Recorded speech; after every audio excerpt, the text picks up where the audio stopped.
Dans Word 2010, il est très facile de jouer avec plusieurs colonnes dans un même texte. Pour ce faire, il vous suffit d'aller dans Mise en page et Colonnes. En cliquant ici, je peux choisir si je veux une colonne, deux, trois, ou bien deux colonnes avec une mince et une plus grande. Et puis, vous pouvez choisir si vous voulez qu'elle soit à gauche ou à droite. Pour la démonstration, je vais commencer avec deux colonnes. Alors, on voit que ça prend la moitié de la page, mais qu'il n'y a pas assez de texte encore pour terminer cette colonne et passer à la suivante. Mais c'est pas un problème. Je peux y dire que je veux juste les deux premiers paragraphes qui sont sur la première colonne et les deux derniers sur la seconde. Pour ce faire, je clique devant la troisième colonne et puis je vais faire saut de page et choisir saut colonne. Ainsi, on est rendu avec deux colonnes. Là, je peux facilement changer aussi pour trois colonnes.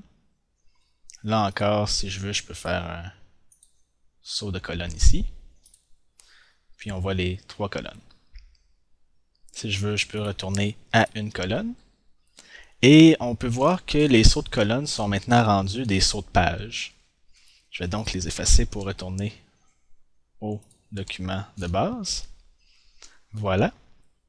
Et puis une autre chose que je veux faire, au lieu de dire que je veux une page complète qui soit deux colonnes, je veux juste une section qui va être deux colonnes.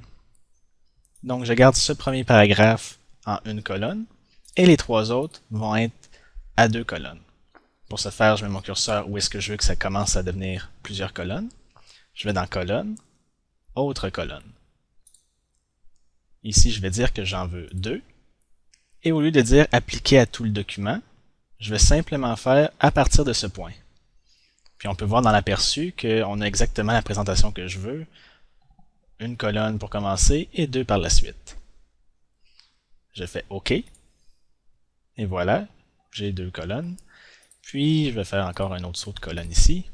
Maintenant, on voit très bien exactement la présentation qui m'intéresse. Puis maintenant, là, à partir de ce point-ci, il va toujours avoir deux colonnes, même sur les prochaines pages. Si je veux retourner à une colonne, je peux dire que le dernier paragraphe, ici, je vais dans Colonne, Autre colonne, je veux que ça devienne une colonne, et appliquer à partir de ce point. Maintenant, je fais OK. Et voilà, on a une colonne, deux colonnes, une colonne.